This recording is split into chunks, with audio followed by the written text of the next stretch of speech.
to inoculate justice, that she may rise from her generational bed of affliction, laid upon without conviction, and walk into a new day, hand in hand with equity and Lady Liberty.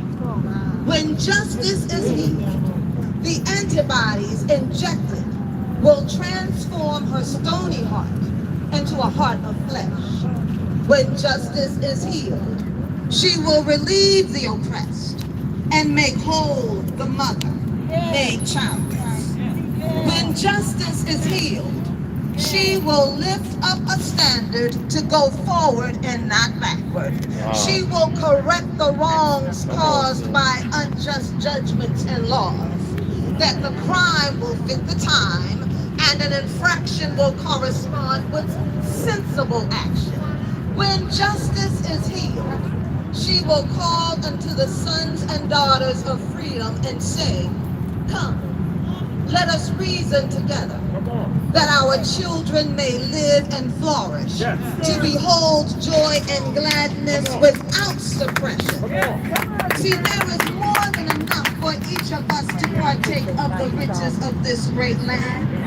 So when justice is healed, herd immunity will shield every community, city, and state from the state of division that weakens an entire nation. So we come boldly today with a vaccination to heal justice. To the weary, I say, lift up your head. You're not alone.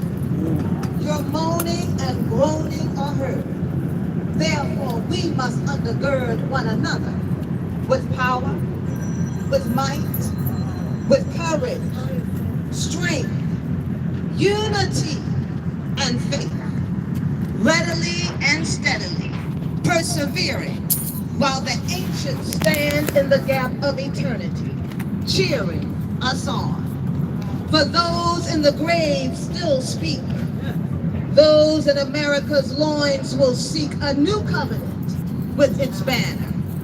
Long may it wave for all its people. So we come with a fresh anointing today. That's right. And command the dry bones of justice to rise up and walk into the healing power of a brand new day. God bless you.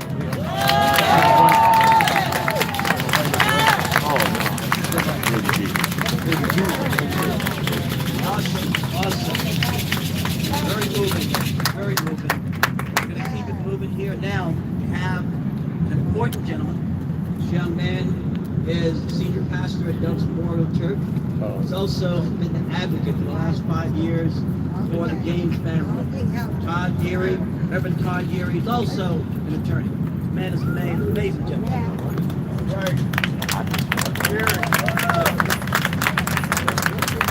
Let's talk for a minute. Good. I just got back from Sorry about that. Thank you. where we were marching about voting rights. Got out just in time, processed by the Capitol Police, because I knew I had to be here. 5 years ago on yesterday, violence was imposed on Korryn Gaines. Somewhere along the line, the story was told that she initiated. It's amazing how the story gets told, depending on who's telling it. Tell your neighbor, tell the truth. Because you don't have to make up a story when we're telling the truth. To take a blind shot through drywall, shoot a woman in the back, injure her son,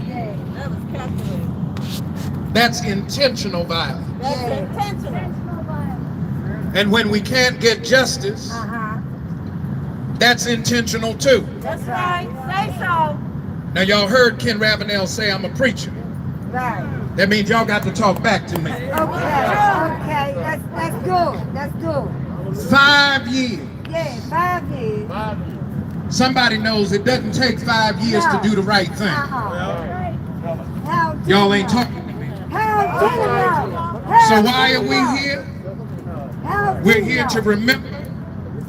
We're here to demand. That's right. And we're here to take action. That's right.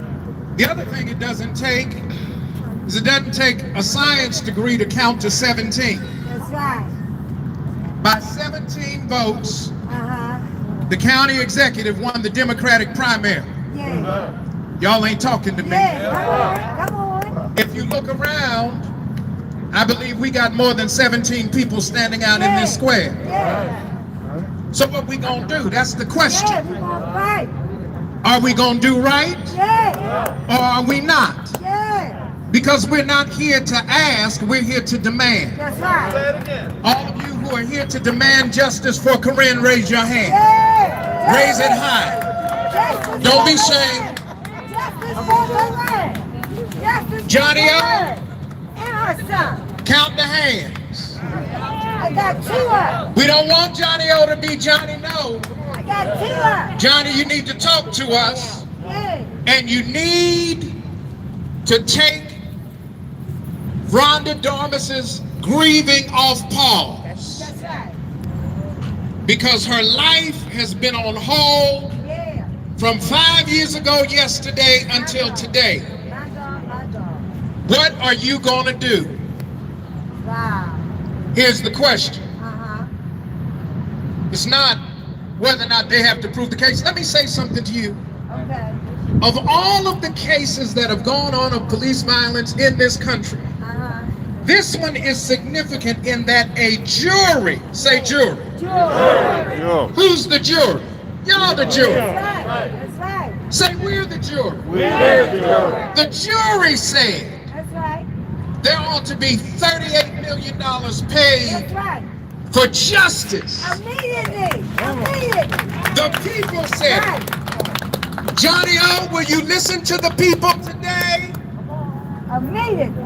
Because if you ignore us today, we assure you, you will not be ignored come election day. Y'all ain't talking to me. That's right. That's right. That's right. That's right. Don't get comfortable in that office. That's right. 'Cause We you will out help there. you come move your pictures and your You furniture. out there. That's right. That's With right. the quick If we don't get justice, in the somebody quick. ought to say today, Hey.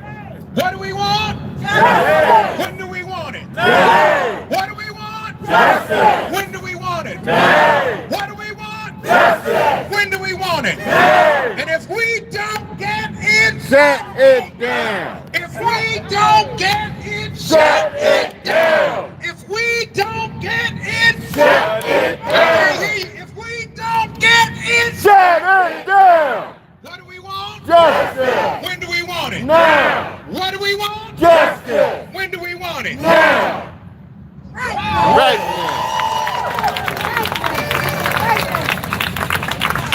Now this young man followed Senator Warnock as the pastor at Douglas Memorial Church. So Right. you know he comes from a tradition of bringing it. Now listen, what he said was so important, is that we're told each and every time we bring these cases, take a jury, Uh-huh. have a jury decide, and we're going to stand by what a jury says.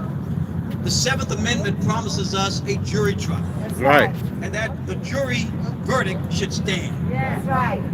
We did what they said. That's right. We went to trial. And this is We it, let Lord. citizens of Baltimore County sit and listen to the evidence. That's right. They had the same opportunity we had to present their That's case right. for 3 weeks. That's right. The jury heard it. That's The right. jury decided in less than an hour Ow. after 3 weeks of trial That's right. that they lost. We know. We won. We won. Now, we know that it takes time, but as someone said, it doesn't take 5 years to pay Right. it. Not no Write problem. the check. They go away. Write the check. Write Write the check. Write the check.